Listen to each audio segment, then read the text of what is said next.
तप उच्यते। अब एक एक करके इन सब पे हम बात करना शुरू करें। क्या अर्थ है एक एक शब्द का, और हम समझें कि हम अपने जीवन में वाचिक तप कैसे करें। पहला, अनुद्वेग कर्म वाक्य। बिल्कुल भी हम उद्वेग के साथ, उद्वेग मतलब किसी भावावेश में आकर हम कुछ नहीं बोलेंगे। यदि हमें पता लगता है कि हम बहुत गुस्से में हैं, अभी हमें पता लगता है कि हम अभी भावुक हैं, बहुत दुखी हैं, गुस्से में, कोई सा भी भाव यदि हमारे अंदर है, तो इस समय हम चुप रहेंगे। यह है तप, अनुद्वेग कर्म वाक्य। हाथ खड़ा करें आप में से कितने लोग जब बहुत गुस्सा आता है अपने आप को बोलने से रोक नहीं पाते। Be very honest and raise your hands. So जितने लोग हाथ खड़े कर रहे हैं, आज का लेसन उनके लिए। अनुद्वेग कर्म वाक्य। जब तक आप इमोशनली स्टेबल ना हो जाए वापस, आप कभी एक शब्द भी नहीं बोले। खुद को पहले स्थिर हो जाने दीजिए, फिर आप बोलिए। Non reactive speech. Never speak anything in the Sway of emotions. आपको गुस्सा आ रहा है और आप कुछ बोल दिए, आप जो भी बोलेंगे उस सामने वाले को और दर्द देगा, और उस समय चूंकि आप सही मानसिक स्थिति में भी नहीं है, तो आप थोड़ा ज्यादा भी बोल जाएंगे। इससे वो समाधान होने की जगह रिश्ता और बिगड़ेगा। तो क्या करें जब बहुत तेज आपको गुस्सा आ रहा हो और ना बोलना हो, तो 10 तक की उल्टी गिनती गिनना चालू कीजिए। 10, 9, 8, 7, 6, 5, 4, 3, 2, 1, 0 करके देखिए। It will help you to restore yourself. And इसको जीवन में गांठ बांध लें, हम नहीं बोलेंगे। एक अधिकारी थे एक फोर्स में, उस समय काफी बड़े अधिकारी थे वो। ना हम फोर्स का नाम लेना चाहेंगे ना अधिकारी का। एक पार्टी हो रही थी उनके, इनफॉर्मल गैदरिंग थी। उस जमाने की बात थी कि पाकिस्तान की एक पनडुब्बी, सॉरी, पाकिस्तान की एक बोट भारत के बॉर्डर्स में आ गई थी। तो जब वो भारत के बॉर्डर्स में आ गई थी और भारतीय फोर्सेस ने उनको तलाशी के लिए रोकने के लिए उनकी तरफ बढ़े, तो उन्होंने अपनी बोट खुद उड़ा ली, ब्लास्ट कर लिया, सब मर गए उस बोट पे। पाकिस्तान सरकार ने कहा इन्होंने हमारे सिटीजन्स को मार दिया जो गलती से भारतीय बॉर्डर्स पे आ गए थे। भारत सरकार ने कहा कि हम केवल पेट्रोलिंग के लिए रोक रहे थे, पर इन लोगों ने खुद को ब्लास्ट कर लिया। ये लोग जरूर संदिग्ध रहे होंगे, हमने नहीं उड़ाया, उन्होंने खुद को ब्लास्ट किया। भारत के रक्षा मंत्री कह चुके थे, ये सच्ची घटना आपको बता रहे हैं, कि उन्होंने खुद को ब्लास्ट कर दिया। अब चलिए, ये घटना हुई। अब हम जिस अधिकारी की बात कर रहे हैं, काफी सीनियर अधिकारी थे फोर्स के। इसी तरह की एक पार्टी चल रही थी शाम को, वो मंच पे चढ़े, अनौपचारिक पार्टी थी, और उसी प्रसन्नता के पल में कुछ अच्छा घटना हुई थी, इसलिए सब जश्न मना रहे थे। उसी जश्न के पलों में, उसी खुशी में, उसी भावावेश में उन्होंने ये शब्द कह दिए। सुनिए क्या सोचा था। कसाब की तरह बिठा के बिरयानी खिलाएंगे, उड़ा डाला उन सब। अब जैसे ही उन्होंने कहा उड़ा डाला उन सब, भारत सरकार के एक बड़े अधिकारी, सामने जितने लोग बैठे थे उनको, सारे जितने लोग सामने बैठे थे उन सभी को, उनमें से कोई एक उनका शुभचिंतक रहा होगा, उसने उसको रिकॉर्ड कर लिया। और जैसे ही उसने उसको रिकॉर्ड कर लिया, शुभचिंतक ने, वो इस कदर शुभचिंतक रहा होगा कि उसने उस वीडियो को एक भारत के प्रसिद्ध मीडिया ग्रुप में रिलीज भी कर दिया। अगले दिन पेपर की फ्रंट पेज खबर पे उन अधिकारी का स्टेटमेंट था, और दूसरी तरफ भारत के रक्षा मंत्री का फोटो था। और उसके बाद आप सोच सकते हैं रक्षा मंत्री इतने फ्यूरियस हो गए कि अब क्या करें। अंततः उस अधिकारी का कोर्ट मार्शल किया गया, उनको अपनी नौकरी, उनकी सेवाएं समाप्त कर दी गई। अनुद्वेग केवल गुस्सा ही नहीं, कोई भी भाव, जब आप बहुत भावुक हो मत बोलिए। आज ही आपका प्रमोशन हुआ, आप बहुत खुश है, आप आज आपको बोनस मिला, यू आर वेरी हैप्पी, आप वापस ऑफिस से आए, यू आर सो हैप्पी। आपका बेटा उछल के आपके पास आया, पापा इस खुशी के पल पे एक गाड़ी खरीद लेते हैं, और आपने हां भर दी, आप बोल पड़े खुशी में, आपने हां भर दी। बाद में जब किस्तें भरनी पड़ेंगी ना कई साल तक, तब आपको याद आएगा आपने किस चीज के लिए हां भरी थी। अनुद्वेग कर्म वाक्य, अत्यधिक खुशी में, क्रोध में अगर आप कुछ बोलते हैं, ईर्ष्या में अगर आप कुछ बोलते हैं, पूरी महाभारत की कहानी इसी की तो कहानी है। उस दिन अगर द्रौपदी चुप रह जाती जब दुर्योधन उस पानी में गिरा था, और ना कहती कि अंधे का पुत्र अंधा, तो कौन सा आसमान ही टूट पड़ता। अनुद्वेग, उद्वेग में बोल गई, ठीक, उल्हाना देने के लिए बोल गई, उसका बदला लेने के लिए। यदि उस सभा में दुशासन और दुर्योधन अपमानजनक शब्दों को नहीं बोलते द्रौपदी से, तो कौन सा आसमान ही टूट पड़ता। पर कई लोगों को वर्बल डायरिया होता है वो रोक ही नहीं सकते खुद को बोले बिना। तो जरा चेक करें कहीं हमें वर्बल डायरिया तो नहीं है। सारे युद्ध के गहराई में आप जाएंगे तो कहीं कुछ संवाद बिगड़ा था, कहीं कुछ हो गया था। और जहां भी आपको जीवन में सुंदरता दिख रही है, आप गहराई में जाएंगे, कहीं किसी ने धैर्य रखा था बात करने का। सो आप अनुद्वेग में मत बोलिए, शांत रहिए। जब आप शांत हो तब बोलिए, उसको पोस्टपोन कर दीजिए। आप बॉस हैं, आपको सबऑर्डिनेट को फीडबैक देना है और आपको बहुत तेज गुस्सा आ रहा है उस पर, आप उसे आज मत डांटिए, आप उसे कल डांटिए, कल बुलाइए और फिर उसे डांटिए। आप देखेंगे आपका डांटने की ऊर्जा 50% कम हो जाएगी। जब भी आपको बहुत तेज गुस्सा आ रहा है, आपके शब्द संयमित नहीं रहेंगे, विषय से अंतर हो जाएगा, ठीक। फिर क्या करें सर, इतना तेज गुस्सा आ रहा है, बोले ना तो क्या करें। चलो आपको बोलना इतना ही मस्त है तो ऐसा करें, करके देखिए, जितना चिल्लाना है उसको मोबाइल में रिकॉर्ड कर लीजिए खुद ही, उसको जो आप बोलना चाहते हैं, ठीक है। इससे वो अंदर से निकल जाएगा। नहीं तो आप लिख लीजिए, लिखने में आलस आ रहा है, आपको गुस्सा इतना है कि लिखने की फुर्सत नहीं है, मोबाइल ऑन कीजिए और रिकॉर्ड कर लीजिए, तो सारा अंदर से निकल जाएगा। और अगले दिन उस व्यक्ति को बुला के अगर डांटना है तो डांटिएगा। आप नोटिस कीजिएगा अगले दिन जो आप बोलेंगे और जो अभी आप बोलेंगे उसमें बहुत बड़ा अंतर होगा। फौज में एक कहावत है कि अगर अधिकारी आपको कुछ कहे और आपको बहुत तेज गुस्सा आ रहा है, तो तुरंत एक खतरनाक लेटर उसके लिए लिखो, उसकी कंप्लेन का, उसके सीनियर अधिकारी के नाम पर बिल्कुल लिख दो, लंबा चौड़ा लेटर, और उसको पोस्ट मत करो, अगले दिन पोस्ट कर दो। लेटर लिखने से आपका मन हल्का हो जाएगा और अगले दिन आप कभी पोस्ट नहीं करोगे, आज तक किसी ने नहीं किया। सो आज से हम ये शपथ लें, उद्वेग में नहीं बोलेंगे, अत्यधिक क्रोध, प्रसन्नता, रुक जाइए, होल्ड ऑन। आप देखेंगे लाइफ में क्वालिटेटिव इंप्रूवमेंट होगा। दूसरा, अनुद्वेग कर्म वाक्य, सत्यम, अगला शब्द, सच बोले। जीवन का सूत्र, गलत करना नहीं, किसी से डरना नहीं। ये दोनों बातें एक दूसरे से जुड़ी हुई है। जब गलत करेंगे तो स्वाभाविक रूप से डरना पड़ेगा। महात्मा गांधी ने कहा, मेरे लिए भगवान का एकमात्र अर्थ होता है सत्य, truth is God for me. कोई भी आंदोलन में करूंगा, सबसे पहले मैं ये चेक करूंगा क्या मैं सही हूं, क्योंकि अगर मैं सत्य पे हूं तो एक नैतिक ताकत मेरे साथ होती है।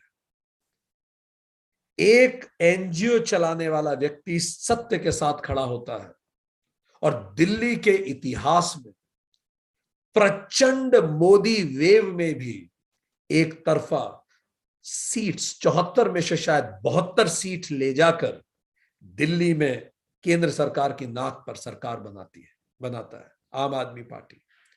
जब आप सत्य पे खड़े होते हैं तो एक अलौकिक सी ताकत आपको मदद करती है, और इसी सत्य का उपयोग गांधी जी ने अंग्रेजों के विरुद्ध किया था। सत्य पे रहिए, जो सही है उस पर बात कीजिए, और फिर सही के लिए मरने के लिए तैयार है। सो सत्य आपकी बात में होना चाहिए, अन्यथा you will lose faith of your people. आप अपने लोगों का सम्मान खो देंगे। जो सत्य नहीं बोलता फिर उसकी बात हमेशा डाउटफुल होती है। लाइज जो होती है प्रोड्यूसेस मेंटल रैशेस, उससे रैशेस क्रिएट होता है। ठीक। तीसरा इज प्रियम। आपकी बातचीत में यह बहुत इंपॉर्टेंट है कि जो आप सत्य बोल रहे हैं उसको ऐसे शब्दों में भी बोलिए कि वो सुनने में अच्छा लगे। प्रियम। हम दुनिया के कई देशों में पढ़ाते हैं, तो हमारे ऑडियंस अलग अलग तरह से लोग आते हैं। तो मान लीजिए हम कुछ पढ़ा रहे हैं और कोई व्यक्ति हमसे सहमत नहीं है, तो कोई व्यक्ति ये कहता है हमें, नहीं सर आप बिल्कुल गलत बोल रहे हैं, ऐसा नहीं होता। This is one way of saying it. चलो इसको थोड़ा सा और माइल्ड करते हैं। ठीक। सर जो आप बोल रहे हैं सर मैं उससे पूरी तरह से असहमत हूं। देखिए थोड़ा सा माइल्ड हुआ। अब हमें तो गलत नहीं बोल रहा है, एटलीस्ट वो कह रहा है वो असहमत है। ठीक है, थोड़ा सा और माइल्ड करते हैं। ठीक। सर जो आप बोल रहे हैं मेरे जीवन के अनुभव उससे नहीं मीट करते, मेरे जीवन के अनुभव कुछ और है। अब ध्यान दीजिए, वो असहमत नहीं कह रहा है, वो कह रहा है अलग है। असहमत होना और अलग होने में भी अंतर है। चलिए इसको थोड़ा सा और माइल्ड कर देते हैं। सर जो आप बोल रहे हैं वो मैं समझ नहीं पा रहा, क्या आप इसको और एक्सप्लेन करेंगे? अब देख रहे हैं, पूरा 180 डिग्री अपोजिट हो गया। पहले कह रहा था आप ही गलत बोल रहे हैं, अब वो कह रहा है मैं नहीं समझ पा रहा, क्या आप एक्सप्लेन करेंगे? इसको कहते हैं प्रियम, सुनने में प्रियम।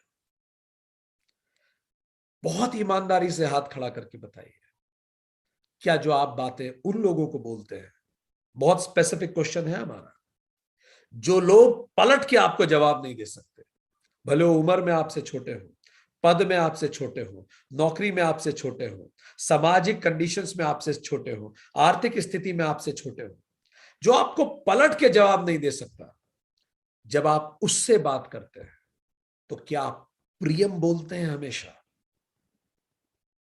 हाथ खड़ा करें जो हमेशा प्रियम बोलते हैं। B very honest with yourself. ये एक वाचिक तप है, हम पहले बता चुके हैं परिभाषा में।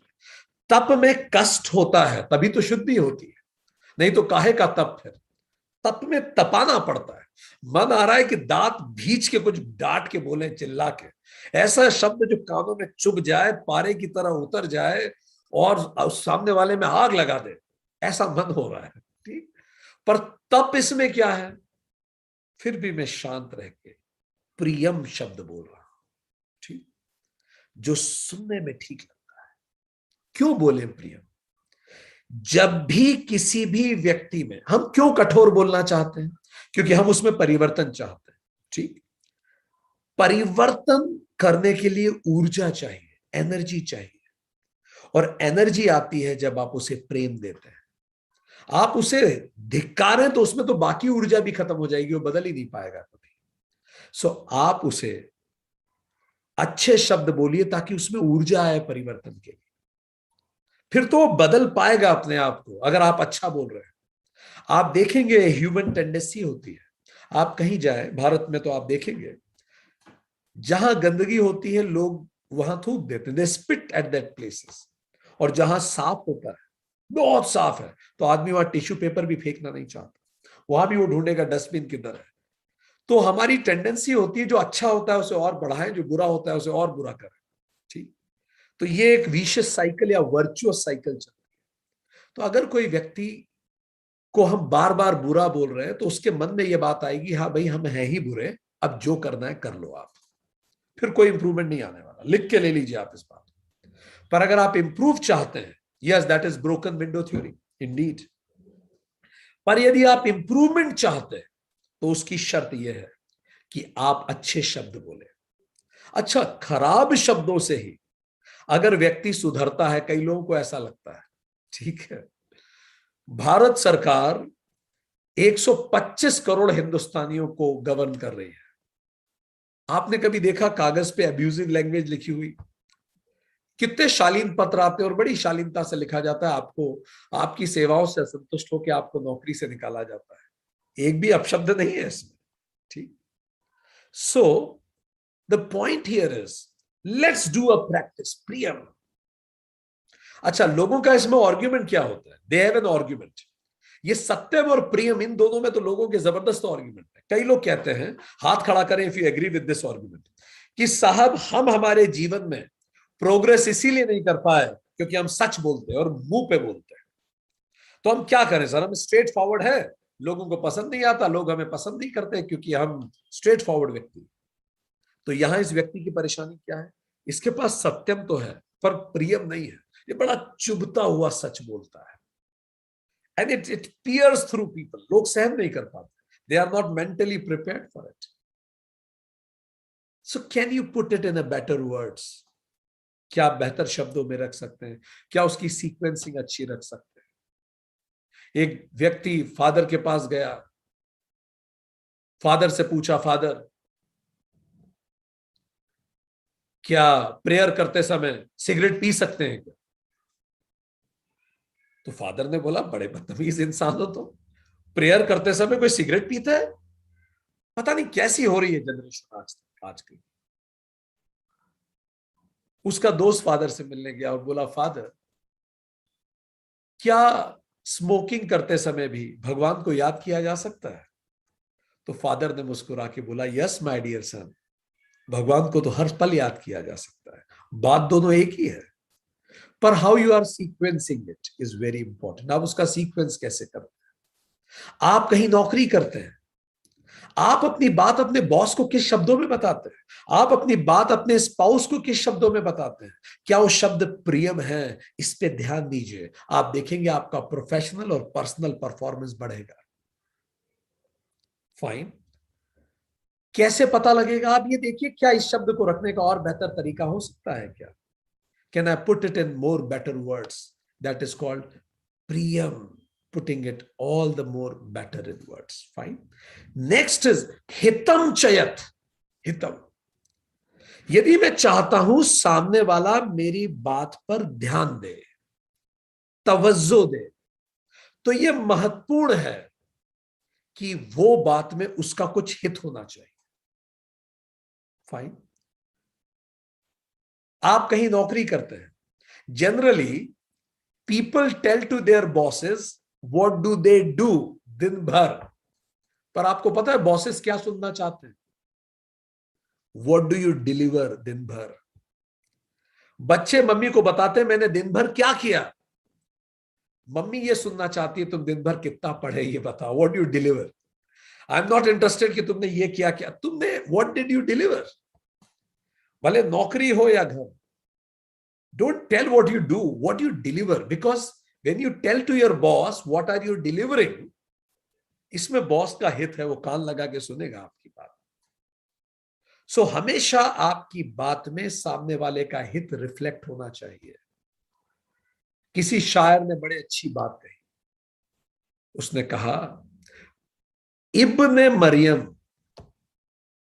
इब्ने मतलब बच्चा, बेटा, मरियम मतलब मरियम का, इब्ने मरियम हुआ करे कोई, मेरे दर्द की दवा करे कोई। मुझे कोई इंटरेस्ट नहीं है कि मरियम का बेटा जीसस थे, मोहम्मद थे या कृष्ण थे, आई एम नॉट इंटरेस्टेड। मेरा इंटरेस्ट यह है कि मेरे दर्द को कौन कम कर सकता है। सो ये देखिए, क्या मेरे कॉन्वर्सेशन दूसरों के हित में है? कई लोग इस कदर आत्ममुग्ध होते हैं कि जब वो किसी से बात करते हैं, अगर वो 15 मिनट बात कर रहे हैं तो उसमें से 12 मिनट तो उनके बारे में होता है, उन्होंने लाइफ में क्या किया, उनके घर में उन्होंने क्या कर लिया, उनका क्या, उनका ऐसा, उनका वैसा। आज से प्रण लीजिए, आपका कॉन्वर्सेशन हमेशा दूसरे व्यक्ति पर सेंटर्ड होगा। उससे पूछिए what are his dreams of life, उससे पूछिए what, how he is planning to achieve those dreams, उसमें इंटरेस्ट लीजिए, फिर आप देखिए बॉन्डिंग कैसी बनती है। Remember friends, you need to be interested in order to be interesting. अगर आप चाहते हो कि लोग आप में रुचि लें, तो आपको भी दूसरों में रुचि लेना पड़ेगा। अब बिल्कुल ईमानदारी से हाथ खड़ा कीजिए, हम में से कितने लोग ये गलती करते हैं कि अक्सर कॉन्वर्सेशन का एक बड़ा प्रतिशत हम खुद के बारे में या हम क्या सोचते हैं उस बारे में बात करते हैं। Let's be honest. अब ये करके देखिए आप एज एन एक्सपेरिमेंट। कॉन्वर्सेशन को 80-20 प्रिंसिपल पे चलाइए।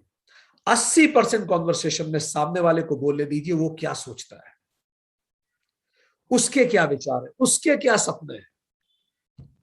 आप देखिएगा आपके नेट रिलेशनशिप उस व्यक्ति से सुधरेगा। क्योंकि जब वो ज्यादा बोलेगा तो क्या होगा, आप ज्यादा सुनेंगे। जब आप ज्यादा सुनेंगे तो क्या होगा, एक तो उसको राहत मिलेगी कि कोई सुनने वाला मिला है, ठीक, तो वो आपको पसंद करेगा कि एटलीस्ट आप उसे सुन रहे हैं। और दूसरा, आप उसको और बेहतर जानेंगे तो उसका कनेक्ट आपसे बेहतर होगा कि आप उसे जानते हैं। उसके हित की बात कीजिए। अब इसको अपने जीवन का तरीका ही बना लीजिए, ठीक। हितम चयत। आपका कॉन्वर्सेशन जब खत्म हो तो आप खुद पूछना चाहिए, मेरी पूरी बात में उसका क्या फायदा हुआ, जो भी मैंने बातें करी, कि मैं अपनी ही कथा सुना के आ गया। हितम चयत, ठीक। अब हमने देखा, हम में से बहुत सारे लोगों ने बहुत ऑनेस्टली हाथ खड़ा किया, ठीक। अनुद्वेग, सत्यम, प्रियम और हितम, चारों में। तो अब निश्चित तौर पे ये अभी इस सेशन के तुरंत बाद तो बदलाव नहीं आएगा। तो बदलाव क्या है, तो भगवान कृष्ण क्या बोलते हैं उसमें, स्वाध्याय अभ्यासनम चैव वाग्मय तप उच्चते। ये चारों शब्द लिख के रखिए और अब क्या कीजिए इनके साथ, स्वाध्याय। कैसे करना है स्वाध्याय, हम डिटेल में पढ़ेंगे, पर इस विषय में स्वाध्याय कैसे करना है, इस विषय में स्वाध्याय इस लाइन को बोल के करना है। कैसे होगा स्वाध्याय, स्वाध्याय मीन्स रिफ्लेक्ट ऑन इट। कैसे रिफ्लेक्ट करेंगे, इस लाइन को सुनिए। Do I have to speak this. ये कुछ भी बोलने से पहले आने वाले 24 घंटे इसको प्रैक्टिस करके देखिए। जैसे ही मुंह खोलने वाले हो आप, खुद के दिमाग में क्वेश्चन पूछिए, do I have to speak this. एक बच्चा था, बच्चा बड़ा क्यूट सा। तो जब वो पैदा हुआ तो उसने कुछ बोला ही नहीं। 2 साल बीत गए, कुछ भी नहीं बोला। ये जो बच्ची दिख रही है युविका, इतना क्यूट सा बच्चा था, ठीक है। सो वो कुछ बोला ही नहीं। फिर 3 साल हुए, 4 साल हुए, पेरेंट्स को चिंता होने लगी, ये तो कुछ बोलता ही नहीं है। जब 5.5 साल का हो गया तब तो पेरेंट्स का पेशेंस खत्म हो गया। पेरेंट्स उसको डॉक्टर के पास लेके गए। डॉक्टर ने भी उसका पूरा चेक किया, मुंह वो सारा वोकल कॉर्ड सब सब परफेक्ट थी। डॉक्टर को भी समझ में नहीं आया बच्चा बोलता क्यों नहीं है। एक दिन फिर आ गए, डॉक्टर ने कुछ दवाइयां लिख दी। एक दिन माता जी किचन में कुछ कर रही थी, अचानक पीछे से आवाज आई, जल्दी से दूध लेके आओ, मैं प्यासा हूं, मुझे दूध पीना है। तो मां के तो रोंगटे खड़े हो गए, पलट के देख के चिल्लाया, तुम बोलते हो? बच्चे ने बोला, हाँ मैं बोलता हूं।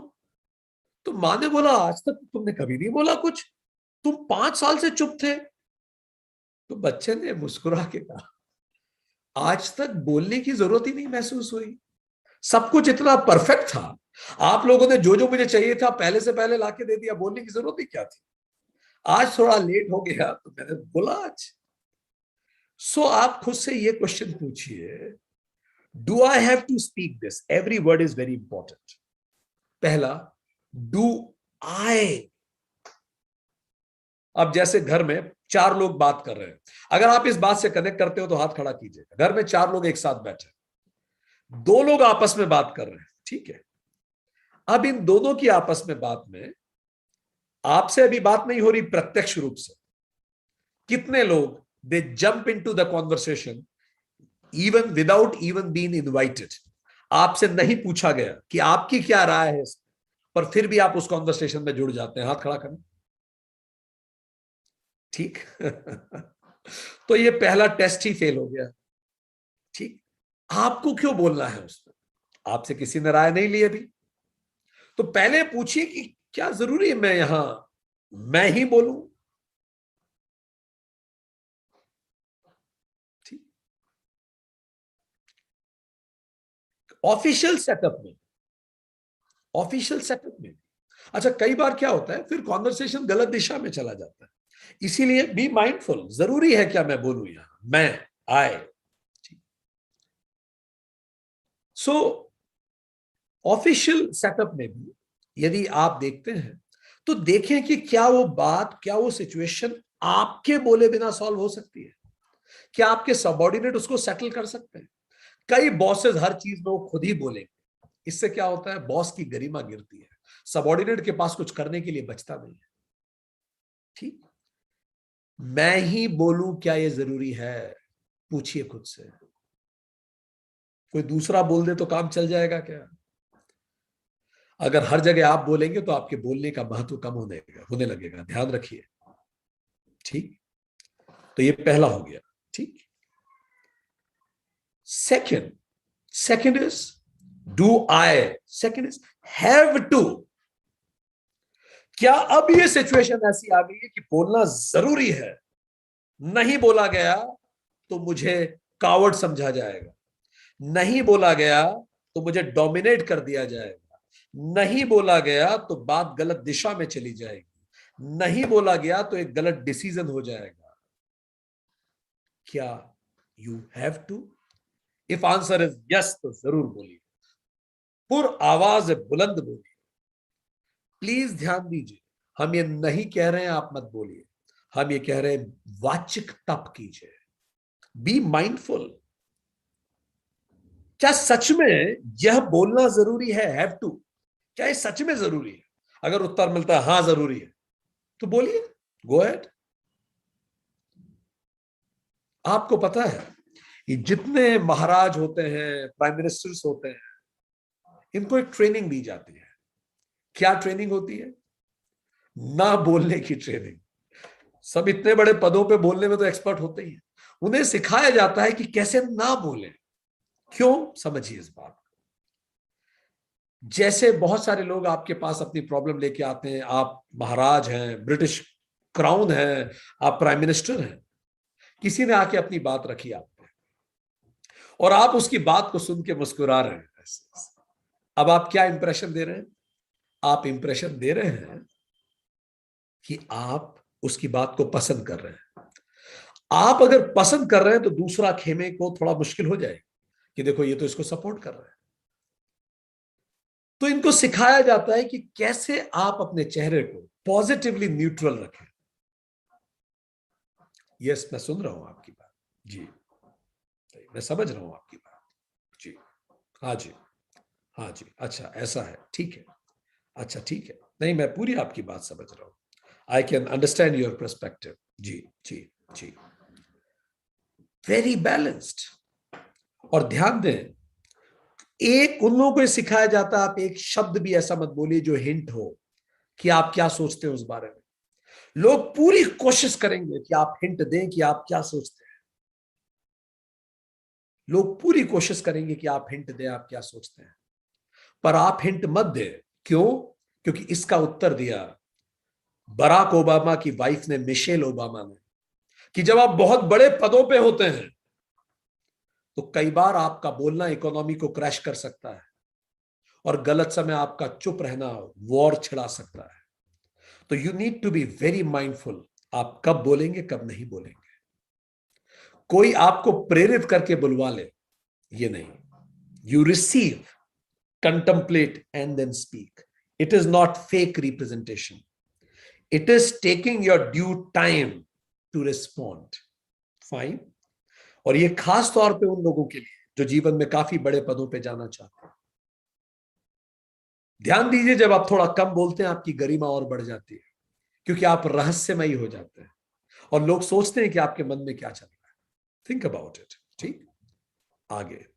सो do I have to, I have to speak this. क्या यही सब, चलो अब मुझे यह समझ में आ गया मेरा बोलना जरूरी है। ठीक, मुझे समझ में आ गया कि मैं ही बोलूं और ये समय है कि बोलना जरूरी है। सो आई भी सही हो गया, हैव टू बी। तीसरा इज स्पीक दिस। क्या यही सेंटेंस बोलना जरूरी है? क्या मैं इसको किसी और शब्द में रख सकता हूं? क्या मैं इसको ऊपर चले, सत्यम प्रियम हितम अनुद्वेग, क्या किसी और बेहतर तरीके से रख सकता हूं क्या, जो थोड़ा बेहतर लगे सुनने में? ठीक। Do I have to speak this only. ये 3 शब्दों को आप मास्टर करना शुरू कीजिए। इसको कहते हैं स्वाध्याय। ठीक। Reflect on it every time you speak. Ask yourself, do I have to speak this? और इसके तीनों कंपोनेंट में देखिए। अब क्या होगा, इससे पहला तो आपकी बोलने की इच्छा वैसे ही मर जाएगी। इतना सोच के कहां बोलने का मन करेगा फिर वापस। तो पहले तो आपका तब थोड़ा वैसे ही सद जाएगा कि इतना सोचे, इससे अच्छा छोड़ ही दे, कहां तो बोले। और हम आपको ये भी शर्त लगा के कह सकते हैं 90% कॉन्वर्सेशंस में आप फेल हो जाएंगे इस पैरामीटर पे। जब आप निकालेंगे अपने आप तब सिद्ध होने लगेगा आपका। ठीक। पर इसका अगला वर्ड क्या है? अभ्यास। Practice daily. स्वाध्याय अभ्यासनम चैव वाग्मय तब उच्यते। अब इसका डेली प्रैक्टिस कीजिए। ठीक। सो रोज रात को सोचिए, दिन भर में कौन, जितनी भी मैंने बातें की, क्या सारे कॉन्वर्सेशन में अनुद्वेग था? सत्यम था क्या? प्रियम था क्या? हितम था क्या? नहीं तो मैं कैसे इंप्रूव करूं? ये तो रोज रिफ्लेक्ट करना है। और हर बार, ये तो पोस्टमार्टम है। प्रीमार्टम क्या है? बोलने से पहले क्या बात करेंगे? Do I have to speak this? अपने आप देखेंगे कि आपका वाचिक तत्व सिद्ध होने लगेगा। अपने आप आपकी बहुत सारी ऊर्जा बचेंगी और आप बहुत सारे कॉन्फ्लिक्टिंग सिचुएशन से भी बच जाएंगे। और जो इंटरपर्सनल गॉसिप्स होती हैं परिवार में, वो भी बहुत कम होने लगेंगी और आप देखेंगे रिश्ते भी आपस में सुधरेंगे। ठीक। करके देखिए, इट वर्क्स। अगर कोई बड़ा आध्यात्मिक पर्पस ना भी हो तो प्योर सामाजिक पर्पस से भी आप करके देखिए, रिश्ते सुधरेंगे। ठीक। रिसीव मोर, स्पीक लेस। तीसरा इज मानसिक तत्व। श्लोक 26 अध्याय 6 में भगवान कृष्ण इसको भी समझाते हैं। यतो यतो निश्चरति चंचलम, यतो यतो निश्चरति मनम चंचलम अस्थिरम ततः ततः नियम्य एतम आत्मनि एव वंश नयेत, वशम नयेत, सॉरी वंश बोला, एव वशम नयेत। यतो यतो निश्चरति मनम, जब जब मन इधर उधर जाने लगे, चंचलम अस्थिरम, चंचल हो जाए, अस्थिर हो जाए, ततः ततः हर बार, नियम में उसको नियमित करो, एतम उसको, एव वशम नयेत उसको अपने वश में लाओ। हम सब मानसिक तप कर सकते हैं। मानसिक तप का मतलब कंसंट्रेशन, एबिलिटी टू कंसंट्रेट। देखिए, ऊर्जाएं बहुत ज्यादा हमारी डिवाइड हो जाती है तो क्या होता है, हम ज्यादा समय में कम काम कर पाते हैं। पर अगर हम ऊर्जाओं को कंसंट्रेट कर दें तो हम कम समय में ज्यादा काम कर पाएंगे। और इसी को हम क्या कहते हैं? मानसिक तप। मानसिक तप का मतलब है extreme efficiency, minimum time, maximum concentration. बिल्लोरी कांच जैसे कागज को जला देता है, वैसे कंसंट्रेशन करने की क्षमता हम सब में होती है। पर यह कंसंट्रेशन हमेशा अननोइंगली होता है, हमें पता नहीं पड़ता और हो जाता है। हम नेटफ्लिक्स पे कोई मूवी देख रहे हैं, कंसंट्रेशन हो गया। हम कोई गाना सुन रहे हैं, कंसंट्रेशन हो गया। ये सब हम में होता है। बट ये बाय चांस हो रहा है। हमें कुशलता ये वे विकसित करनी है कि हम जब चाहें, जहां चाहें, जितनी देर चाहें कंसंट्रेट कर सकें। ठीक। अभी हमारा झगड़ा हुआ है अपने बेस्ट फ्रेंड से, उसके जस्ट बाद हमें पढ़ाई करना है। क्या मैं इमीडिएटली अगले मिनट से पढ़ाई कर सकता हूं क्या? कितने लोग ये कर सकते हैं? जो आपके दिल के सबसे करीब है उससे आपका बहुत तेज झगड़ा हुआ है और अगले ही मिनट आपको पढ़ाई करनी है। हम में से कितने लोग पूरा मन लगा के कंसंट्रेट करके पढ़ाई कर सकते हैं? हाथ खड़ा करें। ये इसी को मानसिक तप कहते हैं। ठीक, क्योंकि हमारा मन बार बार कहां जाएगा, मन चंचल है, भगवान कृष्ण कह रहे हैं बार बार उधर ही जाएगा। उससे झगड़ा हुआ, उसने ऐसे कैसे बोल दिया, और अभी जो मुझे पढ़ना है, अभी जो मुझे काम करना है, जिसमें मुझे अभी रिजल्ट प्रोड्यूस करना है, उसमें मैं ध्यान नहीं दे पा रहा। तो क्या करना है, plug, unplug and replug. So meditation is the common denominator of all success in life. It is the common denominator, और इसी को मानसिक तप कहते हैं। बहुत सिंपल बात समझ लीजिए, मानसिक तप का मतलब जब चाहे, जहां चाहे, जितनी देर चाहे, अपनी विल पे कंसंट्रेट करने की क्षमता। क्लियर? इसके लिए क्या बताया तरीका? इसके लिए दो तरीका। इसके लिए भी भगवान कृष्ण बार बार कहते हैं अभ्यास, प्रैक्टिस, मोर और मोर। जब भी वो जाए, मन उधर फिर से वापस लाइए, फिर से खींच के लाइए। हम चैप्टर 1 में इस पे बात कर चुके हैं डिटेल। ठीक है, सो बार बार खींच के लाइए। इसका आप अभ्यास कीजिए जितना कर सके। इसको कहेंगे मानसिक तप। कैसे करें? इस पे हम बहुत सारे मेडिटेशन पहले कराए हैं, अभी बस हम ब्रीफ में बता दें, इसलिए हम इसमें डिटेल में नहीं जाएंगे। इससे भी आपकी ऊर्जाएं बचेंगी। ठीक, पहला, किस किस चीजों पे कंसंट्रेट कर सकते हैं? पहला तरीका क्या हो सकता है, किसी फॉर्म पे कंसंट्रेट कर लो, किसी रूप, प्रतीक, लिंग, मंडला, चक्र, पिरामिड, किसी भी वस्तु पे कंसंट्रेट करना चालू कीजिए। ठीक, दूसरा तरीका क्या हो सकता है? अच्छा, जब आप किसी वस्तु पे कंसंट्रेट करें तो ध्यान रखिए, गॉड को वस्तु नहीं समझना। God should not be lowered to the symbol, symbol should be elevated to the God. Symbol को गॉड तक एलिवेट करना है। भगवान को पत्थर नहीं बनाना है, पत्थर को भगवान बनाना है। ठीक, दूसरा, साउंड, ऑडियो, जप, मंत्र, इस पे आप ध्यान दे सकते हैं। ये दूसरा तरीका है। बस आपको यह सीखना है कि मैं जब चाहूं किसी भी एक चीज पे कंसंट्रेट कर सकता हूं, इसीलिए लोग जप करते हैं। चलो अभी धीरे धीरे जब आप किसी भी एक चीज पे कंसंट्रेट लंबे समय करने लगेंगे तो आपके दिमाग को फिर प्रैक्टिस हो जाएगी। तीसरा तरीका, एक थॉट पे कंसंट्रेट करें। इसको वैल्यू मेडिटेशन कहते हैं। कोई भी लविंग, काइंडनेस, कंपैशन, भगवान कृष्ण ने अध्याय 16 में बहुत सारी ऐसी वैल्यूज के बारे में बात किया है, बहुत सारे व्यक्ति के गुणों के बारे में बात किया है। दैवी संपदा, जिस पे से आप कोई भी एक गुण पे विचार करें और बिल्कुल फोकस करें कि मैं अपने अंदर इस गुण को कैसे विकसित कर सकता हूं। तीसरा, चौथा, बॉडी सेंस, रिलैक्सेशन मेडिटेशन, इस पे आप काम कर सकते हैं। अपने बॉडी पे फोकस करें, रिलैक्सेशन मेडिटेशन करें। पांचवा, अहम ग्रहो, अहम ग्रहो, अहम मीन्स सेल्फ, ग्रहो मीन्स ग्रेस्पिंग, अहम ग्रहो, सेल्फ ग्रेस्पिंग। तो अब हम इन सब पे ना करें, इससे भी वो और ऊपर जाए, तो self as a subject, who am I really, उस पे फोकस करें। इन सब के मेडिटेशन हम पहले बता चुके हैं चैप्टर 1 में, ऑलरेडी इन सब पे मेडिटेशन सिखाए जा चुके हैं। तो आप चैप्टर 1 पढ़ेंगे तो आपको क्लियर होगा। किसी ने, और यदि मैं आज बहुत डिस्टर्ब्ड हूं तो फिर मैं मेडिटेशन कैसे करूं? ठीक, तो क्या तरीका है? अगर आप बहुत डिस्टर्ब्ड है तो पहले सेल्फ टॉक कीजिए, अपने आप से बात कीजिए, मन के सारे गुबार को निकाल लीजिए। कोई दूसरा व्यक्ति बैठा है तो उससे बात कर लीजिए, उससे बात नहीं कर रहा है तो सेल्फ टॉक कीजिए, ताकि मन की सुन ले, मन थोड़ा शांत हो, फिर इसको शुरू करें।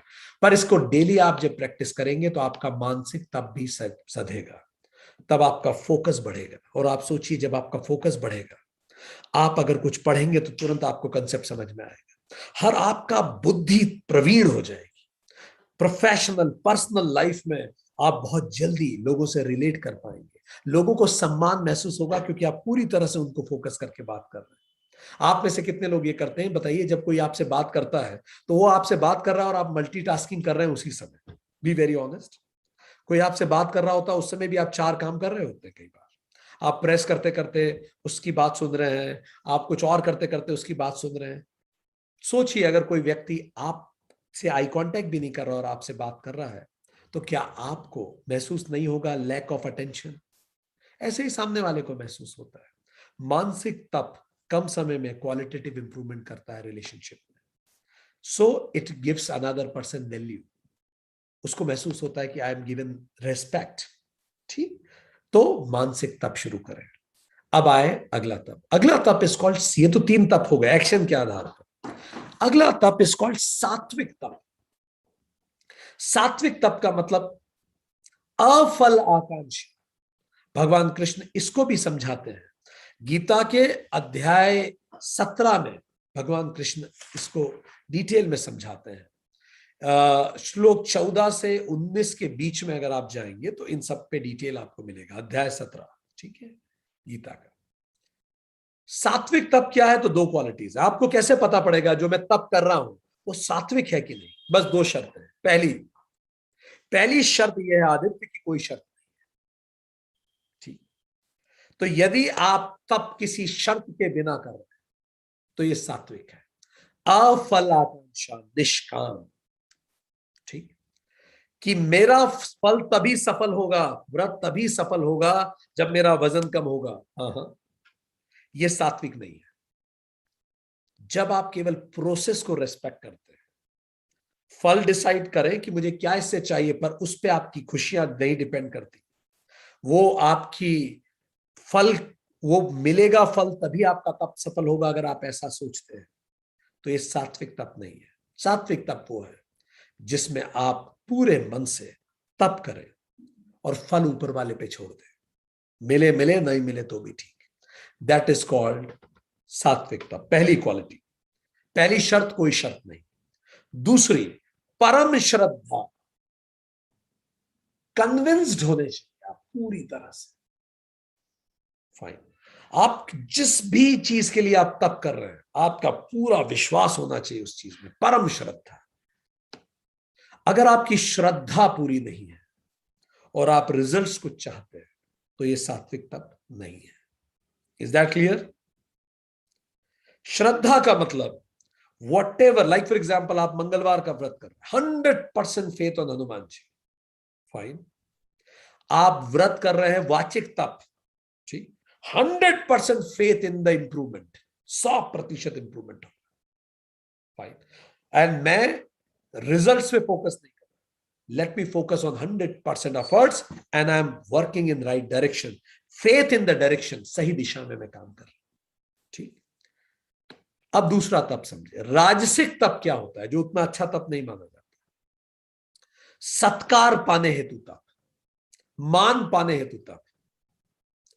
मैं 16 सोमवार करती हूं और 4 लोगों के बीच में इससे मेरा सम्मान होता है, भाई 16 सोमवार करती हैं, ये तो इतना इतना तप, इतना इतना व्रतधारी है। जहां आपको आपके व्रत के लिए सम्मान मिलना चालू हुआ, यह राजसिक तप हो जाएगा। तो व्रत बताइए भी मत जब तक बताने का कुछ विशिष्ट प्रयोजन ही ना हो। वचा बताने का प्रयोजन लोगों को प्रेरित करना, गुरु से गाइडेंस लेना, ठीक, या किसी को प्रेरित करना। अगर ये प्रयोजन है तो बात अलग है, क्योंकि ये सात्विक प्रयोजन है। पर अगर ये प्रयोजन नहीं है तो ये आपका राजसिक तप हो जाएगा, ठीक। सत्कार हेतु,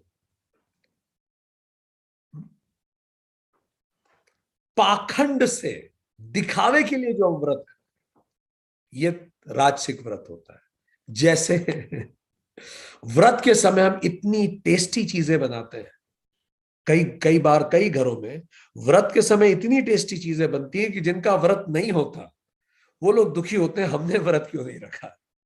तो ये राजसिक व्रत है एक्चुअली, ठीक।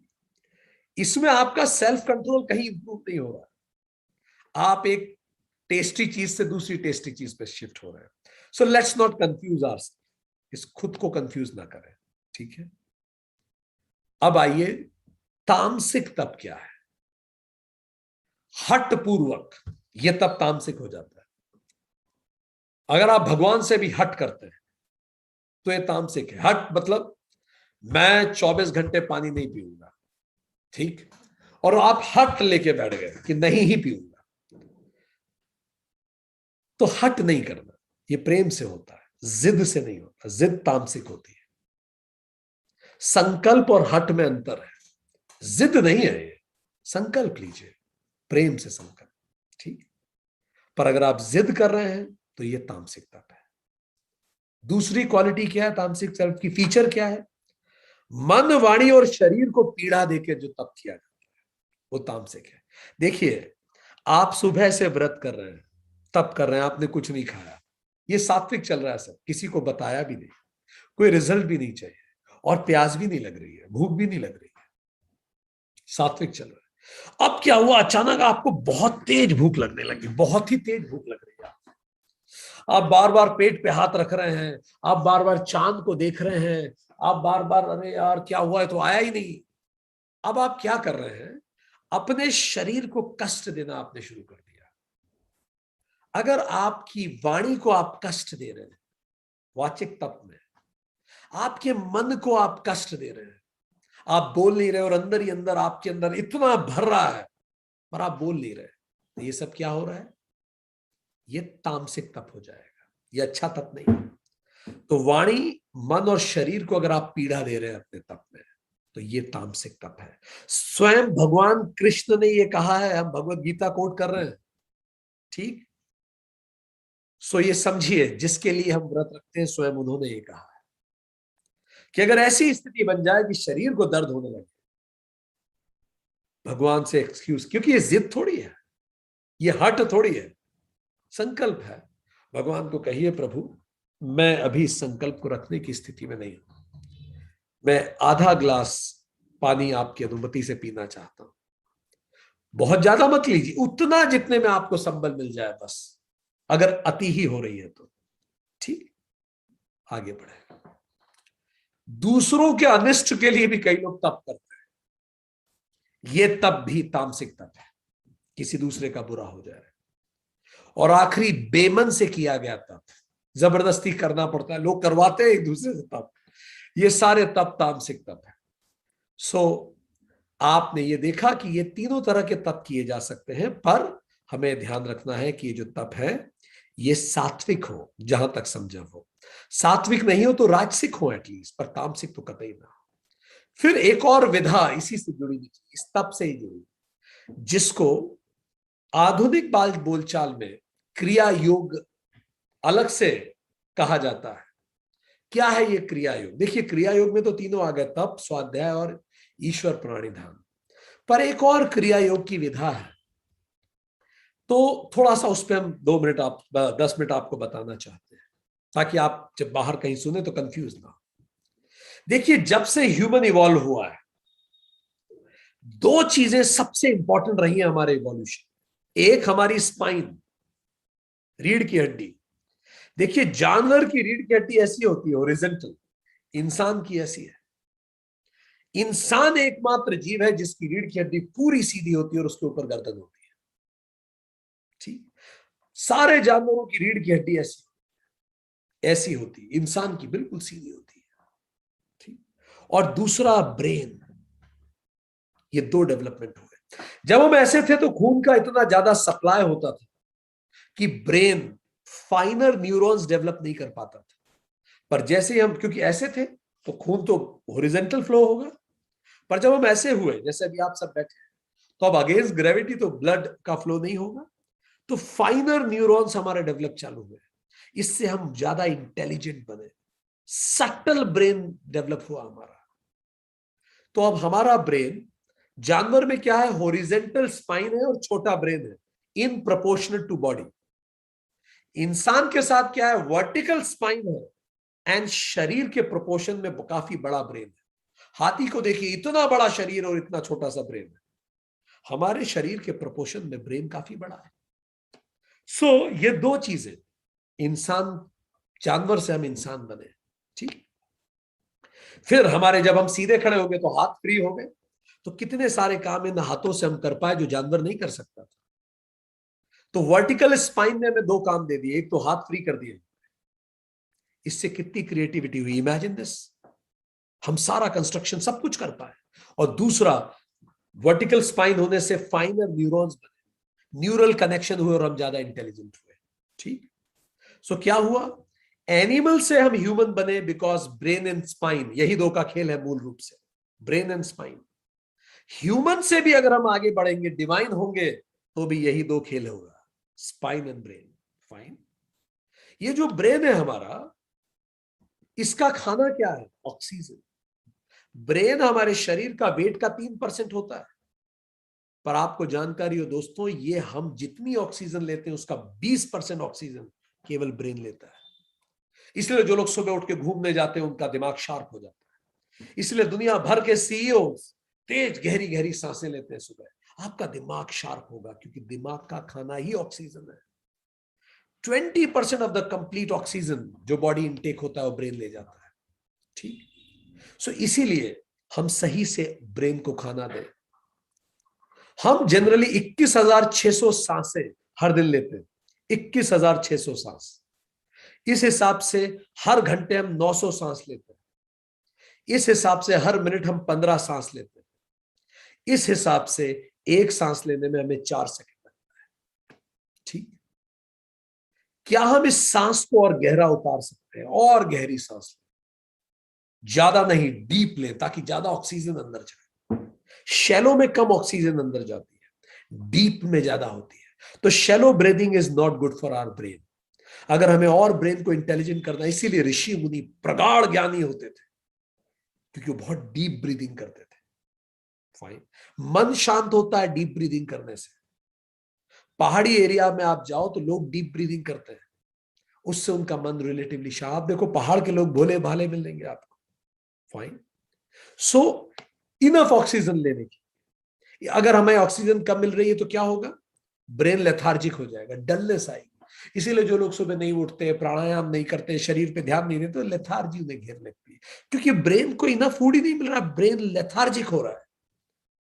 जबकि जो लोग सुबह उठ के घूमने जा रहे हैं, कसरत कर रहे हैं, वो दिन भर फ्रेश रह रहे हैं, देखने को तो ज्यादा मेहनत कर रहे हैं, पर थकान यहां से होती है ना, उनका ब्रेन रिवाइव हो रहा है। ये ब्रीदिंग टेक्निक महाअवतार बाबा जी ने सिखाई रानी खेत में लाहड़ी महाशय को, जो काशी के थे। कैसे ऐसी ब्रीदिंग करें जिससे ब्रेन को गहरी ऑक्सीजन मिले, और कैसे उस ब्रीदिंग को अपने प्राण से जोड़कर स्पाइन को भी वाइब्रेट करें उस सांस से। ये दो काम, कैसे अपनी सांस से ब्रेन को चार्ज करें और स्पाइन को चार्ज करें। इस टेक्निक को क्रिया योग का नाम दिया महाअवतार बाबा जी ने।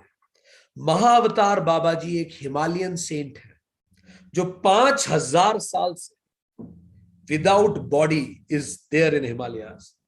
Anybody who goes to Himalayas for meditation, यदि वो सही कैंडिडेट है तो महाअवतार बाबा जी अपने आप को रिप्रेजेंट कर देते हैं, एक्सप्रेस करते हैं।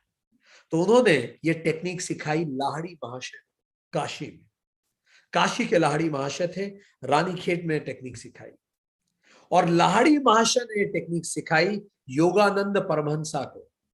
योगानंद परमहंस वही हैं जिन्होंने अमेरिका में जाके इस टेक्निक को क्रिया योग के रूप में प्रचलित किया। और इन्हीं की वो किताब an autobiography of a Yogi is one of the best seller. ये वही किताब है जो स्टीव जॉब कहते थे कि इस किताब ने मेरे पूरे जीवन को बदल दिया। इस किताब को लिखने वाले यही थे, योगानंद परमहंसा। और इस किताब में जब स्टीव जॉब एक्सपायर हुए तो यही किताब एज ए रिटन गिफ्ट सबको बांटी गई थी उनके फ्यूनरल पे। ये स्टीव जॉब चाहते थे कि हर व्यक्ति इस किताब को पढ़े, the autobiography of a yogi, Kriya yoga. तो क्रिया योग क्या है? It is a special meditation techniques जिससे ब्रेथ मास्टरी होती है, which provides you breath mastery. How? And it is done by focusing on the chakras of the body. चक्र क्या होते हैं? Energy centres. शरीर में 7 एनर्जी सेंटर्स होते हैं। तो 7 एनर्जी सेंटर जो स्पाइन में है, उसमें से 5 स्पाइन में होते हैं। तो स्पाइन के एनर्जी सेंटर्स पे फोकस करके एक पर्टिकुलर टेक्निक से जब आप ब्रीदिंग करते हैं तो आपको ब्रेथ मास्टरी मिलती है।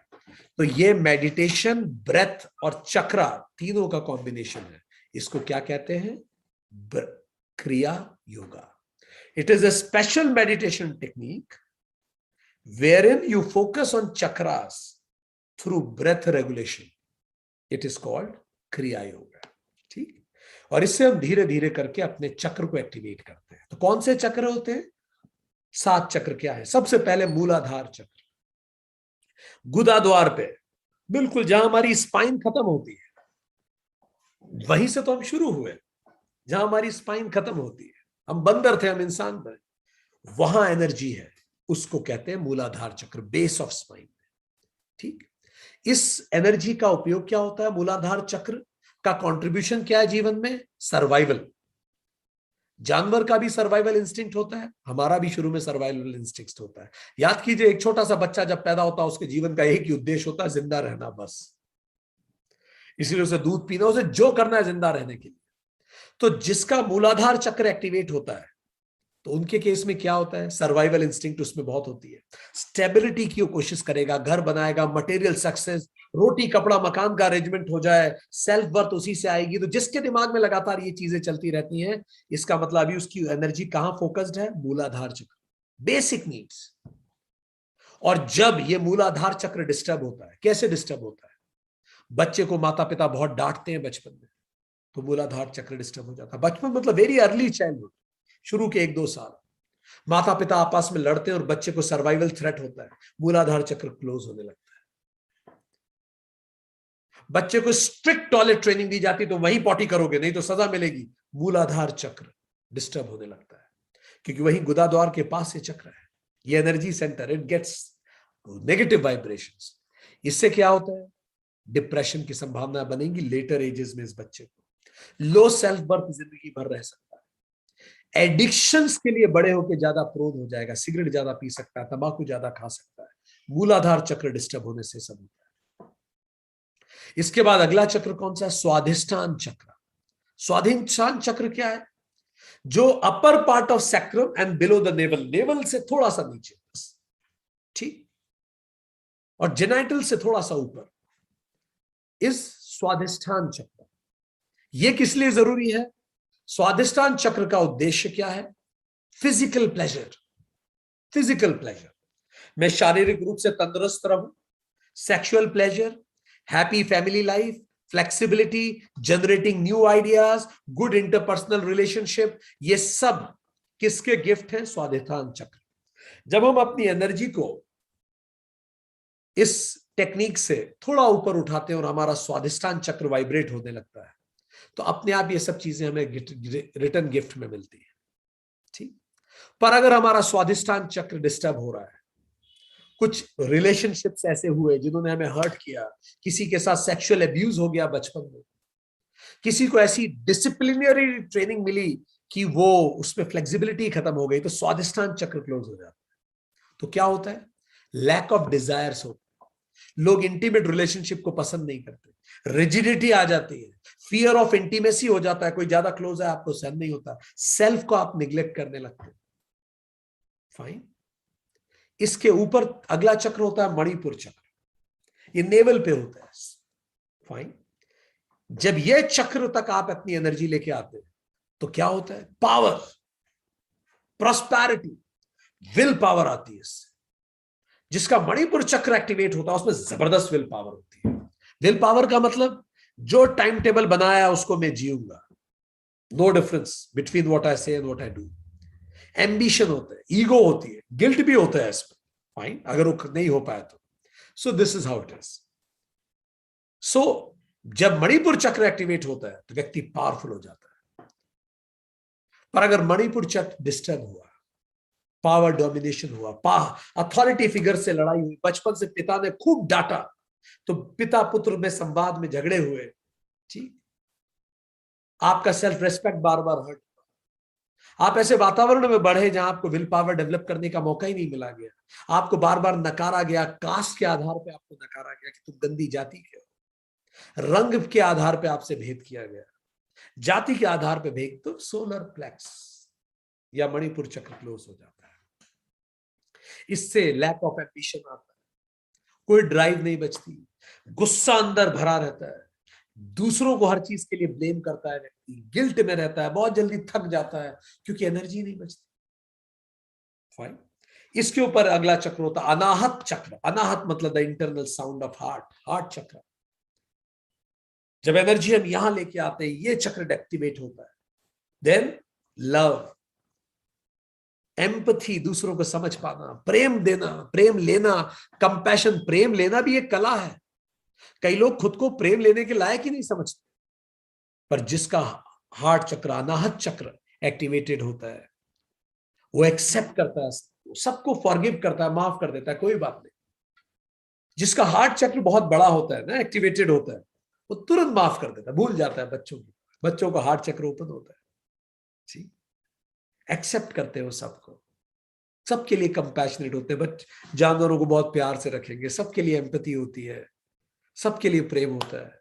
पर बचपन में अगर बच्चे को खूब डांटा गया, स्कूल में टीचर ने सबके सामने उसकी बेइज्जती करी, वो तो प्रेम से गया था अपने माता पिता के पास, पर माता पिता ने उसे झिड़क दिया किसी बात पे बुरी तरह से, उसको डराया गया बचपन में, माता पिता के आपस में इस कदर कॉन्फ्लिक्ट हुए उसके बचपन में कि उसको भय बैठ गया, तो उसका धीरे धीरे हार्ट चक्रा क्लोज होने लगता है। वो चाहता उसके पापा उसकी तारीफ करे और पापा हर समय उसको बुरा बोलते हैं, धीरे धीरे उसका हार्ट चक्रा क्लोज कर देता है। रिलेशनशिप में उसे डिसीट मिला, हार्ट चक्र क्लोज हो गया। कई लोगों को रिश्ते में डिसीट, धोखा मिलता है, वो अपने हार्ट चक्र क्लोज कर देते हैं, अब कोई नहीं आएगा जीवन में करीब मेरे, I don't believe in the concept of love, rigid हो जाते हैं, rigid face.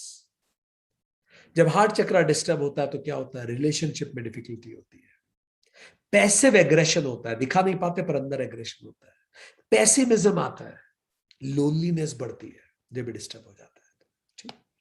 Then is throat चक्र, विशुद्ध चक्र से कहते हैं। विशुद्ध चक्र जब आप you are filled with love, then you start expressing yourself to the world. देखिए, जब आपके जीवन में प्रेम की कमी होगी तो आप अंदर सिकुड़ने लगेंगे, श्रिंक होते हैं, पर जब प्रेम बढ़ता है तो आप एक्सपैंड होते हैं, आप सबको एम्ब्रेस करते हैं, जैसे मदर टेरेसा ने किया, ठीक, ऑल एम्ब्रेसिंग।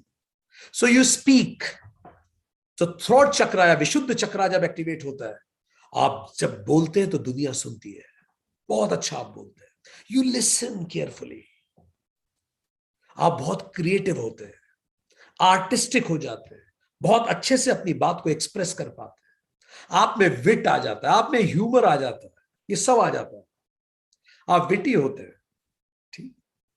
पर कई बार स्कूल में ऐसा हो जाता है, बच्चे को प्रेजेंटेशन के लिए बुलाया और मैडम ने सबके सामने हंसी उड़ाई, तुम्हें तो इतना नहीं भी आता, तुमसे अच्छा तो कोई पागल बोल पाएगा।